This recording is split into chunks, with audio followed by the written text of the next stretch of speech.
First United in the Gathering Place. We're here today to talk about health. We've got our expert here, Dr. Eric Harris. Now, Eric is a member of our church, active in our church at First United. He's a doctor here in town, but his claim to fame is he's married to Julia. You will know her. She's our guide team chair. He has 4 wonderful daughters, Charlotte, Susanna, Ellie, and Katie. And more than that, the beauty of Eric is he's my running partner. He's the guy that picks me up every morning, so I maintain good health. But Eric, tell us what your role here is. What do you do? So I'm a medical oncologist, which is a cancer doctor, and a hematologist, a blood specialist. And I practice here in the Daytona community. And so you're a doctor. That's it. That's true. That's what He they went say. to school way longer than us. I did. I don't know. I did several laps when I was in school. So Maybe Eric, one of us. we're talking about physical health today. You know, we've been part of this series about the whole version of health, but physical health. And so besides the joy of getting to run with me and picking me up every morning, what are the benefits of having good physical health? Oh, there's so many benefits. Obviously, good health makes you live longer, feel better, and helps your immune system and also your stress. The benefits of health is kind of limitless, but obviously everybody wants to look better too, and those are all kinds of benefits. That's why we run. Yeah, that's right. Obviously, we look great. Ungodly hour in the morning. Right.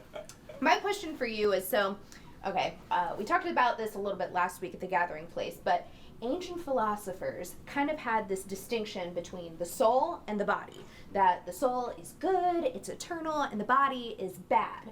And that has kind of jacked up our understanding of spirituality and how it includes both our mind and our body and our soul, literally all of it. So why is that so important in spirituality, to include like the care, God cares for our bodies? Why is that important? Yeah, I think our bodies are great vessels and machines that harbor our soul and contain our soul. And I think if you look at most of our health issues in society, they are kind of mind over matter issues. People have impulsive behaviors, and they eat what they shouldn't eat, and they smoke and they drink, and they don't exercise as much as they do. And these are mind over matter issues. And so the mind part of it is part of our soul, and it's part of a strong part of where we try to ground ourselves and get our strength from it. And it's an internal conflict in everybody about trying to take care of your body, but you got to overcome all these these thoughts that are kind of evil in some ways. You got to overcome those things to try to take care of your body. Me wanting chocolate cake is evil. I know. Well, It's to a moderation. Right. Well, so there is a connection between, we've been talking about how in the sermon series there's, some people put God over here and life over here, and I've been saying it has to be like this. So there is a real connection between my physical health, my spiritual and emotional health. They all tie together in some way. Yes, absolutely. And a lot of it is, even stress, and we think about our minds and how stress really takes a toll on us. Being healthy in general obviously eliminates stress or removes stress. Exercise helps with stress and things like that. So it is a crucial part.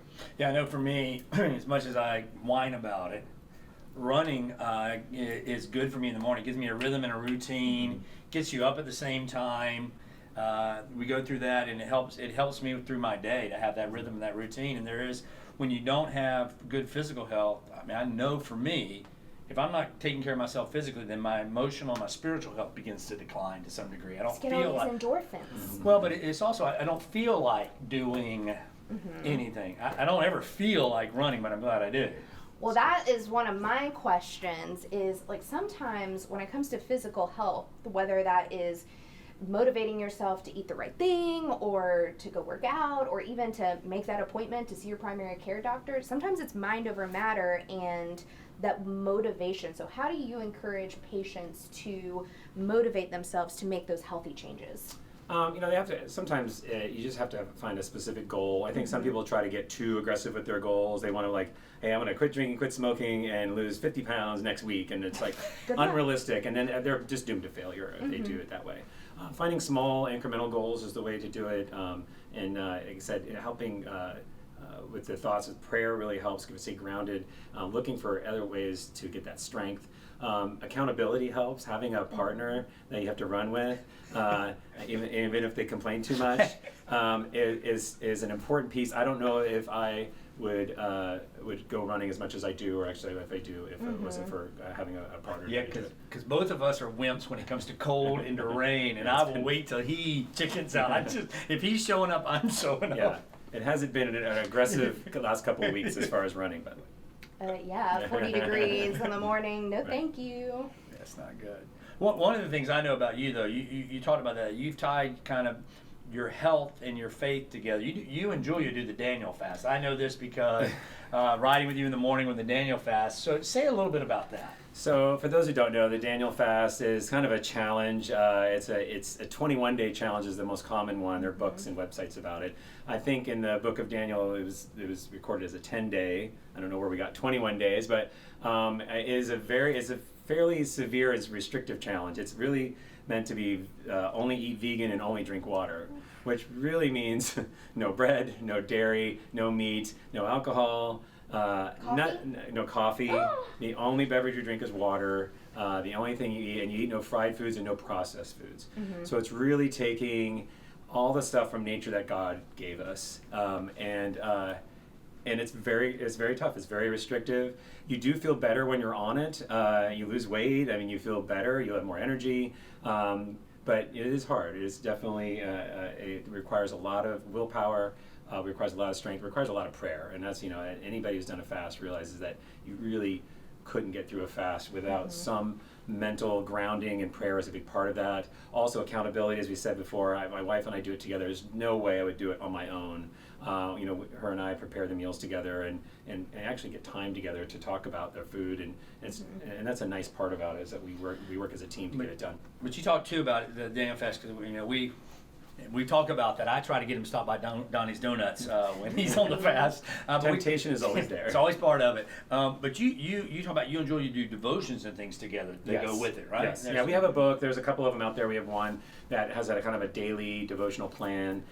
So we would read those devotions on a daily basis. So it's something that we wouldn't normally do. I mean, we do some devotions here and there, but this was every day for 21 days. So I mean, not only improving our health, but also our mental health and our spiritual health.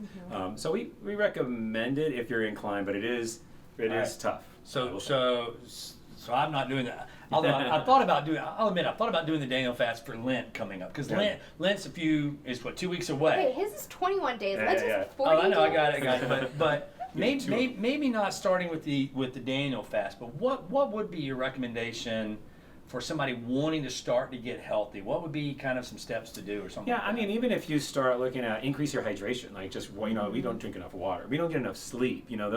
Those are goals where you can those are realistic goals. Just adding that to your daily routine of how much sleep are you getting? Are you if you cut back your coffee and maybe you'll sleep better. If you cut back your alcohol intake, you'll feel better. So a simple goal, and even looking at the Daniel fast and breaking it up into fragments and doing them at a segment. I know people have done that where I'm just going to do vegan for 21 days, but I'll still eat bread and I'll have my coffee. But then after that, maybe I'll add the next layer or do something different. So, obviously feeling very grounded and having a realistic goal is the way to do it. And I guess the big part is don't give up on goals. I think that everybody is like, hey, I'm going to try a diet on New Year's Day. I'm going to do this resolution, and I don't know, the study showed that I think 10 days is about the average they last, and people give up, and then they all just do it next year. Well, you have a whole year where you're going to be unhealthy. That's not a good idea. I think resetting and saying, okay, I gave in after 10 days, but I'm going to start over again, and I'm going to do 20 to 30 minutes of exercise every day on February 1st. Just starting with some realistic goals to make sure that you're maintaining that good health.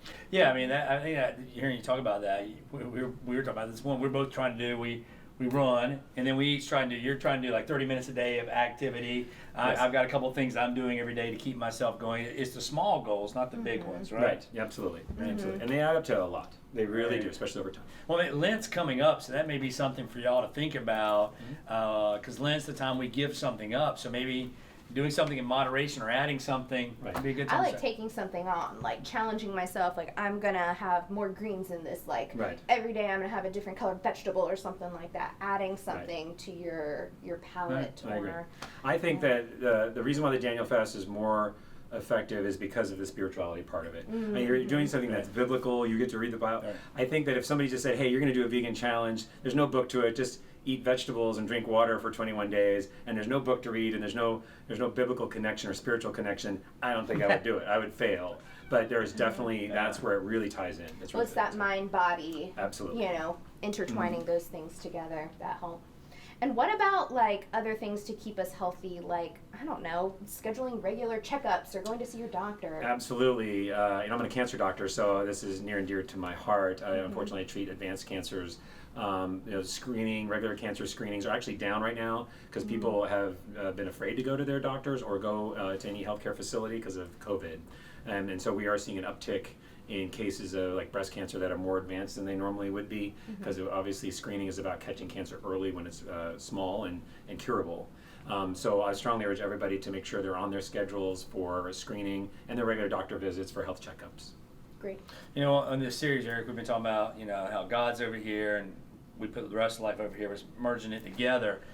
Finances, relationships, emotions, sex, and health. But we could have talked to you about the finances part, because you're a Financial Peace University graduate. That's a program we do, FPU, right. And it made a big impact to you. So take a moment to tell us a little bit how that's helped you in the health world as well. Absolutely. Julia and I moved to this community. I just came out of training, starting a new job as a doctor. I have 4 daughters, lots of money going out.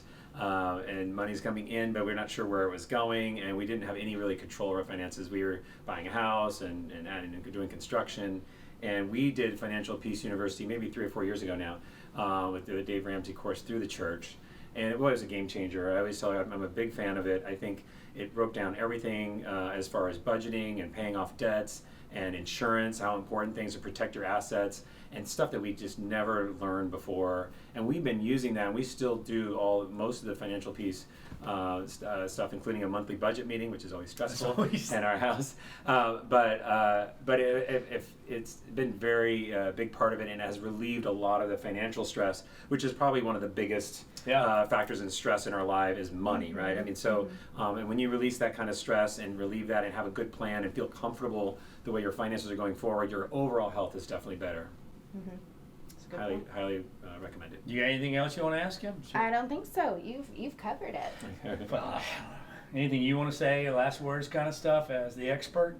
No, I mean, I think that I as an oncologist, I get a lot of questions about diet and exercise, and everybody wants control over circumstances in their health. And we've talked about ways you can control, but things you can't control. Cancer happens to people and we don't know why. And everybody wants to know, can I do something dietary-wise? And there's a lot of studies, and I review these all the time, research about the best things to eat to avoid, or even to while you're on cancer treatment, what you should eat. And actually, if you look at it, it boils down to everything my mom told me, which was, eat your fruits and vegetables, don't eat too much junk food, get some exercise and fresh air. And so, there's a lot of money and books and science and all that stuff going into this, but every time I look at it, I think it's the same thing mom told me. So a lot of common sense and good old-fashioned mom sense comes to play. And so I think that's important for people to understand. Moms generally know best. They do. That's why we like Julia. That's right. It's true. That's right. All right, Eric, thanks for your time, and we appreciate it. No problem. Anytime. Thanks, Eric. Bye. Peace out. Yeah, peace out. God bless.